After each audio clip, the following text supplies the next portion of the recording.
ಆ ಎಲ್ಲ ಭೂಮಿಯನ್ನ ಕಿತ್ಕೊಂಡ್ಬಿಟ್ರೆ ಬಿಡದಿ ಟೌನ್ಶಿಪ್ಗೋಸ್ಕರ ಮೊದಲು ಅವರು ಅನ್ನಕ್ಕೆ ದೊಡ್ಡದೊಂದು ಕಲ್ಲು ಬೀಳುತ್ತೆ.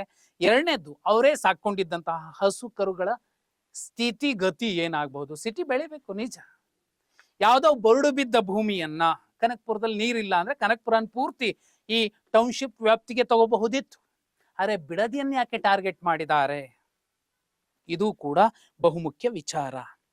ಇನ್ನೂ ಇಂಪಾರ್ಟೆಂಟ್ ಅಂದ್ರೆ ಇವರ ರಿಯಲ್ ಎಸ್ಟೇಟ್ ದಂಧೆಗಳು ಉದ್ಧಾರ ಮಾಡ್ಕೊಳ್ಳಿಕ್ಕೋಸ್ಕರ ರಾಮನಗರ ಬಿಡದಿ ಭಾಗದಲ್ಲಿ ಆಸ್ತಿ ಮೌಲ್ಯವನ್ನ ಹೆಚ್ಚಿಸಿಕೊಳ್ಳೋದಕ್ಕೋಸ್ಕರ ಈ ಭಾಗದ ಜನರ ಆರ್ಥಿಕ ಪರಿಸ್ಥಿತಿ ಎಲ್ಲರದ್ದು ಸುಧಾರಣೆ ಆದ್ರೆ ಪರವಾಗಿಲ್ಲ. ಈಗಾಗಲೇ ಯಾರೆಲ್ಲ ಕಬಳಿಸ್ಕೊಂಡು ರಿಯಲ್ ಎಸ್ಟೇಟ್ ದಂಧೆಗೋಸ್ಕರ ಲ್ಯಾಂಡ್ ಬ್ಯಾಂಕಿಂಗ್ ಮಾಡ್ಕೊಂಡಿದ್ದಾರೆ, ಅವರನ್ನ ಉದ್ಧಾರ ಮಾಡ್ಲಿಕ್ಕೋಸ್ಕರ ಈ ಟೌನ್ಶಿಪ್ ಬರ್ತಿದ್ಯಾ?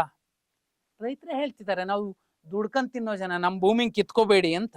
ಇಂತಹ ಸಂದರ್ಭದಲ್ಲಿ ಒಂದು ವೈಜ್ಞಾನಿಕ ಪರಿಹಾರ ಇಲ್ಲ, ರೈತರ ಒಪ್ಪಿಗೆ ಇಲ್ಲ, ಅವೈಜ್ಞಾನಿಕ ಅನ್ನೋ ರೀತಿಯಲ್ಲಿ ಯೋಜನೆ ಕಾಣ್ತಿರುವಂಥದ್ದು. ಅದು ಮಾಗಡಿ ಇರಬಹುದು, ಚನ್ನಪಟ್ಟಣ ಇರಬಹುದು, ರಾಮನಗರ ಇರಬಹುದು, ಕನಕಪುರ ಇರಬಹುದು, 4 ವಿಧಾನಸಭಾ ಕ್ಷೇತ್ರದ ವ್ಯಾಪ್ತಿಯಲ್ಲಿ ಬಹುದೊಡ್ಡ ಚರ್ಚಿತ ವಿಚಾರ ಆಗತ್ತೆ.